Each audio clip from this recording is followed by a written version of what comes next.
Car விபத்தில் தன்னை கொல்ல சதி நடந்ததாக மதுரை ஆதீனம் குற்றம் சாட்டியிருந்த நிலையில்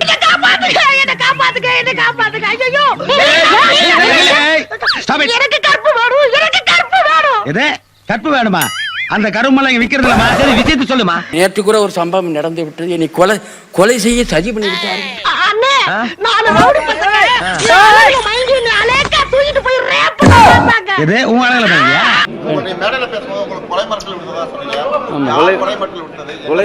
சொல்லி விடுங்க தலைவர். இவ்வளவு பேர் வந்திருக்காங்க, சொல்லுங்க. சொல்றேன், மக்களுக்காக சொல்றேன். இந்த மதம் கொண்ட யானைய மண்டி போட வச்சு நீ நினைக்கிற மாதிரிலாம் ஒண்ணு இல்ல. மதுரையிலிருந்து காலையில 5:30 மணிக்கு பூஜை முடிச்சுட்டு 6 மணிக்கு கிளம்பி வந்துகிட்டு இருந்தோம். ஏன் பொறுக்கவா? உளுந்தூர்பேட்டையில இருந்து இப்படி திரும்புற இடத்துல நாங்க வந்து கொஞ்சம் பேரடி கார்டன் வச்சிருக்காங்க. அதை இடிச்சுக்கிட்டு நடுவை வந்து ஒரு இடி இடிச்சோன்னு நில குழஞ்சு போயிட்டோம். நான் அப்படி மயக்கமா இருந்துச்சு. அப்புறம் இவர் தான் இது பார்க்கறதுக்குள்ள தொப்பி தாடி ராமாதான். ஏன் ஐயா விட்டு விட்டீர்கள்? நான் எங்கடா விட்டேன்? இனிமேல் தான் விட போறேன். எத்தனை ஒரு பஞ்சாயத்தடா முடிச்சு வச்சு பாரு.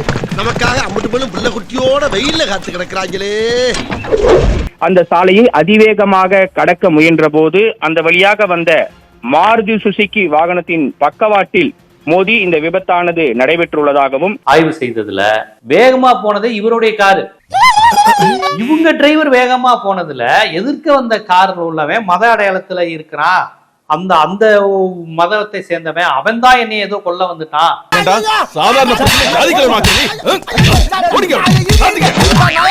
ஒரு நொடியில இப்படி ஒரு கதையை அவங்க ஸ்கிரிப்ட் ரெடி பண்றாங்கன்னா இவர்கள் எவ்வளவு ஆபத்தானவர்கள்.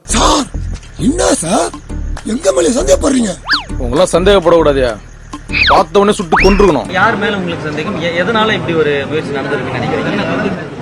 வந்தவங்களே இஸ்லாமியர்கள் தான். வந்தவங்களே 2 பேருமே இஸ்லாமியர்லாம் வந்தாங்க. நீ திருந்தவே மாட்டடா. ஆதீனங்களே தாடி வைப்பாங்க. மதுரை ஆதீனம் மட்டும் தான் தாடி கிடையாது, மற்ற ஆதீனங்களா தாடி வச்சிருப்பாங்க. அப்ப ஆதீன தாடி வச்சிருந்தா தீவிரவாதின்றியா? என்ன அக்க போறது? அது ஒரு குறியீடா?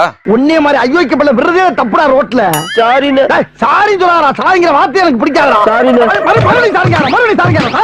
வந்தவங்களே 2 பேருமே இஸ்லாமியர்லாம் வந்தாங்க. கார்ல நம்பர் பிளேட்ல ஒரு பேரியார்டை தடுத்து மீறி வந்து இடிக்கணும். அதாவது 2 பேரிகார்டு இருக்கு, அந்த பேரியார்டை உடைச்சு சன்னிதானத்தோடைய காரை வந்து மோதக்கூடிய ஒரு வகையில ஏற்படுத்துறாங்கன்னா இது திட்டமிட்ட சரிதான். உள்ளுக்குள்ள உட்கார்ந்து இருந்தது 2 பேருமே குல்லா போட்டு தான் உட்கார்ந்து இருந்தாங்க. நீ பார்த்த மோதிட்டு வண்டி நிக்கவே இல்ல, அந்த ஸ்பாட்ல நிக்கவே இல்ல. அவன் பாட்டுக்கு பறந்து போயிருக்கானா? குடிச்சிட்டு வந்துட்டு பொய். லைட்டா அதுவும் இவருடைய கார் தான் ஸ்பீடா வந்து அப்படி லைட்டா டச் பண்ணிட்டு போயிருக்கு.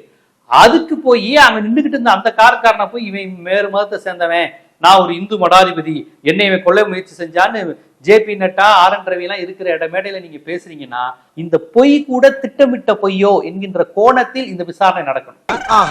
சந்தேகப்பட ஆரம்பிச்சிட்டாங்க. இந்த ஏரியாவில் கொஞ்சம் எச்சரிக்கையா தான் தெரியணும். இல்ல, அந்த சிசிடிவி ஃபுட்டேஜ் மட்டும் இல்லாம இருந்துருந்துச்சுன்னா இப்போ வந்து மதுரை ஆதீனம் சொல்றதுதான் உண்மை அப்படின்ற மாதிரி இருந்திருக்கும். சிசிடிவி ஃபுட்டேஜே இருந்து இந்த ஆட்சி திமுக ஆட்சியா இல்லாம இருந்திருந்தா இந்நேரம் கதையை வேறையா இருந்திருக்கும். நம்ம எதிர்பார்த்தது நடக்கலையே. நீ எதிர்பார்த்தது நடக்காது மகனே. ஜனங்க எதிர்பார்த்தது இப்ப நடக்க போகுது. இன்னைக்கு ஆதீனம் சொன்னதா வந்து மதுரை ஆதீனம் சொன்னதை உண்மையாக சொல்லி இங்க பெரிய பிரச்சனை உண்டு பண்ணிருப்பாங்க. போன அதிமுக ஆட்சி அப்படியே பாஜக ஆட்சியாக செயல்பட்டது. உத்தரப்பிரதேசத்துல தான் நடக்குது. இதே உத்தரப்பிரதேசத்தில் இந்த சம்பவம் நடந்திருந்ததுன்னா இந்த சிசிடிவி ஃபுட்டேஜ்ல வெளியே வராது. இந்நேரம் இஸ்லாமியர்களோட சம்பவம் மாறி இருக்கும்.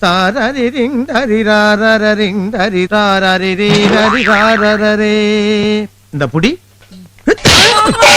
விட்டுட்டு வாங்குறான்னு சொன்னா விட்டுட்டு வந்து நிக்கிறீங்களா? நாலேஜ் எல்லாம் இப்ப இருக்கிற கிரிமினல்ஸுக்கு தெரியறது இல்ல. சுத்த முட்டா பசங்க. இவங்களே காருக்கு குண்டு வச்சுப்பாங்க தெரியுங்களா? இவங்களே குண்டு வச்சுக்கிட்டு இவங்களே என் காருக்கு குண்டு வச்சுட்டாங்கன்னு சொல்லுவாங்க. அப்புறம் பார்த்தா கொஞ்ச நாள்ல தெரிஞ்சிடும். அந்த குண்டு வைக்கும் போது சிசிடிவி ஒண்ணு இருக்கிறது கூட பாத்துருக்க மாட்டாங்கன்னு. இந்த துடுப்பு மூக்கனை வச்சா இடுப்பு கீழ வச்சீங்க. நீங்க ஐடியா நல்லா தான் பண்றீங்க, ஆனா ஆளுங்க தான் ரொம்ப வீக்கா இருக்கானுங்க. பாருங்க, அடிக்காம அப்ரூவ் ஆயிட்டா. பூரா முட்டாளா இருக்காங்க. அதுக்கு நமக்கு அது நமக்கு பிளஸ்ஸா இருக்கு, இல்லன்னா நமக்கு ரொம்ப சிக்கலாயிட்டா. அதுக்கு நம்மள ஒருத்தன் மனித வெடிகுண்டா மாறணும். முதல்ல மனுஷனா மாறுங்கடா, அப்புறம் வெடிகுண்டா மாறலாம். இந்த இடத்துல நிப்பனா பிளவமான்னு அவ்வளவு தூரம் நடந்தது. இவர் அயல் நாட்டு லீடரு, இவரை குண்டு வச்சு கொல்றாங்க. ஏண்டா நாயே உன்னை சாவடிக்கிற கேள்வி பண்ணி போட்ட பாதி பேடு பத்தாது. நல்ல காரியத்தை பேச முடியவில்லை ஐயா.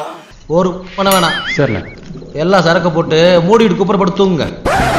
தர்மியாதீனம் தான் அவருடைய ஆசி தான் நீ காப்பாத்துச்சு. மீனாட்சி சுந்தரத்தை பெருமான் தான் நீ காப்பாத்தினார்.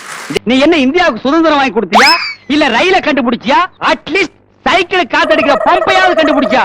நீ செத்தா நாங்க ஏண்டா பதட்டப்படணும்? நடக்காத சம்பவத்தை உத்தரப்பிரதேசத்தெல்லாம் பார்ப்போம்ல, அது மாதிரி ஒரு சம்பவத்தை அவர் கிரியேட் பண்றாரு. அப்படி கிரியேட் பண்றவர் யாரு? RSS காரரா அல்லது வந்து பாஜக காரரா, விஸ்வ இந்து பரிஷத்தான்னு பார்த்தா அவர் யாருன்னு பாத்தீங்கன்னா ஒரு மடாதிபதியா இருக்கிறாரு. அவர் இப்படி விஷயத்த கிரியேட் பண்றாரு. கொஞ்சம் கூச்சம் இல்லாம பொய் சொல்றாரு. என்ன உலகத்துல எவன வேணாலும் மன்னிக்கலாம், ஆனா இந்த Dress போட்டுக்கிட்டு ஏமாத்துறவன மன்னிக்கவே கூடாது. அப்படின்னா எப்பயும் ஒரு முடிவெடுங்க. நான் கம்ப்ளைண்ட்லாம் கொடுக்கல. நான் கம்ப்ளைண்ட் சிவபெருமான்ட்ட தான் கொடுத்துருக்கேன். ஏன் சொல்ல மாட்டேன்னா அதை இடிக்கவே இல்லையே, எப்படி சொல்லுவாரு? ஏன்னா சிறுபான்மையினுக்கு தானே சலுகைகள். ரொம்ப வயிற்றுச்சல் புடிச்சு ஐராகிறானே, கல்யாணம் பண்ண விளங்குமா? சலுகை பூரா அங்கதானே செய்யறாங்க. நான் கொடுத்தா இடம் கிடைக்காது. நீ சொன்னால் நமக்கு நீதி கிடைக்காது.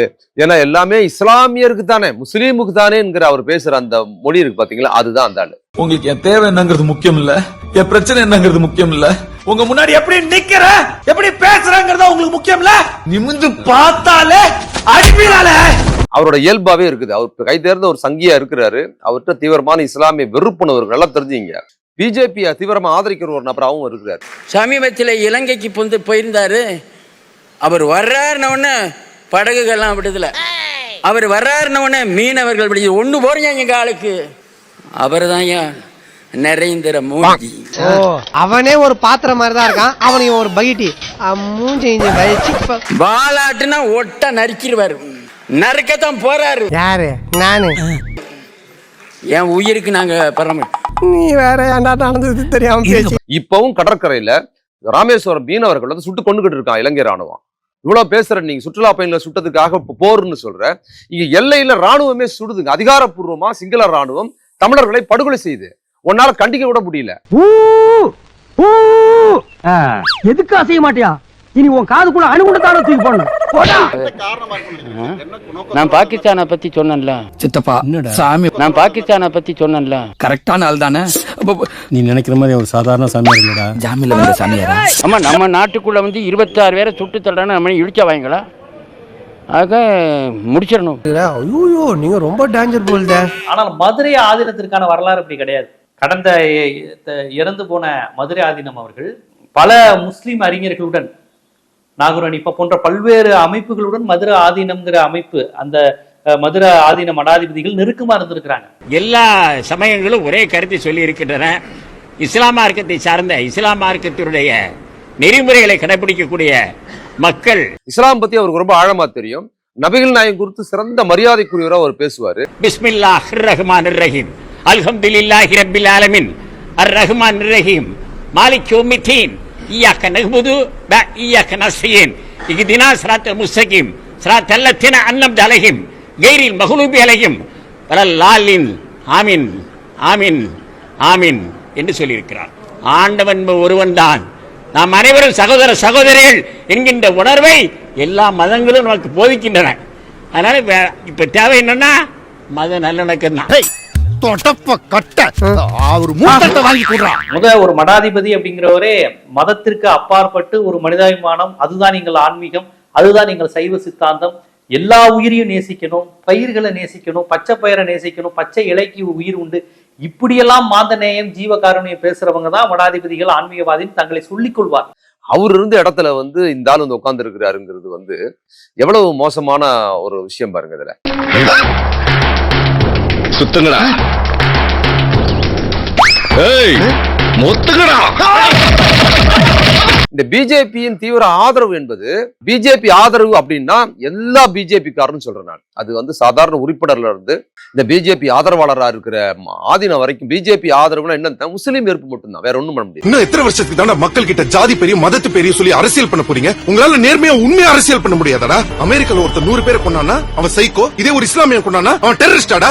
உங்க சுயநலத்துக்காக டெரரிசத்தையும் டெரரிஸ்டையும் உருவாக்கி விடுவீங்க. நாங்க பார்த்துட்டு சும்மாவே இருக்கணுமாடா? அதுக்கு என்ன பண்ணுவாங்கன்னா, இஸ்லாமிய பத்தியா முஸ்லீம் இப்படி பண்ணிட்டான், நம்ம மதம் இப்படி, உங்களுக்கு அப்படிதான் பேச முடியுமே தவிர பிஜேபி ஒரு சிறந்த கட்சி, அது மக்களுக்காக சேவைப்பட்டிருக்குன்னு ஒத்தனாவது சொல்ல முடியுதான் பாருங்க, சொல்ல முடியாது. கொஞ்சம் மானம் சூடு சொரண வெக்கம் இது இருக்காடா பிஜேபி சுங்கி வாங்கி. அப்ப நீங்க காஷ்மீர்ல இருக்கிற தீவிரவாதி முஸ்லீம் தீவிரவாதி, பாகிஸ்தான் தீவிரவாதி முஸ்லீம் தீவிரவாதின்னு சொல்வது இவர்கள் ஏன்னு சொல்றாங்கன்னா, இந்தியாவில் இருக்கிற முஸ்லீம்களே அதோட ரிலேட் பண்ணி பேசணும் என்பதற்காகத்தான் பாகிஸ்தானை தொடர்ந்து பேசுறாங்க.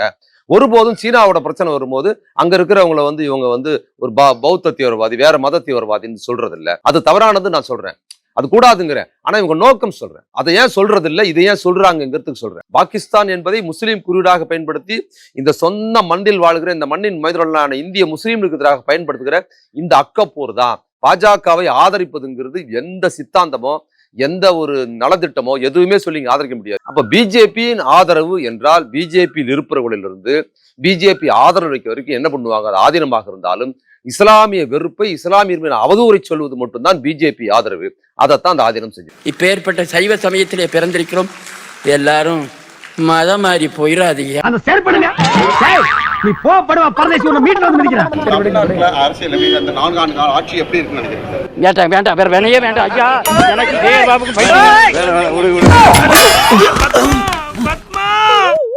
உடனே ஆத்மா எப்படி அலறிட்டு ஓடுது பாரு உதயா. ஸ்டார்ட் பண்ணு.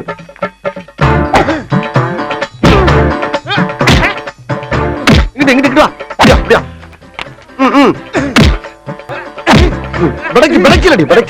மண்டல மட்டும் அடிச்சிடாத, குலக்கேசல் உள்ள போயிருவேன். சரியா? உங்க வீட்டு பிள்ளையா நினைச்சு எல்லாரும் என்னை மன்னிச்சிருக்க.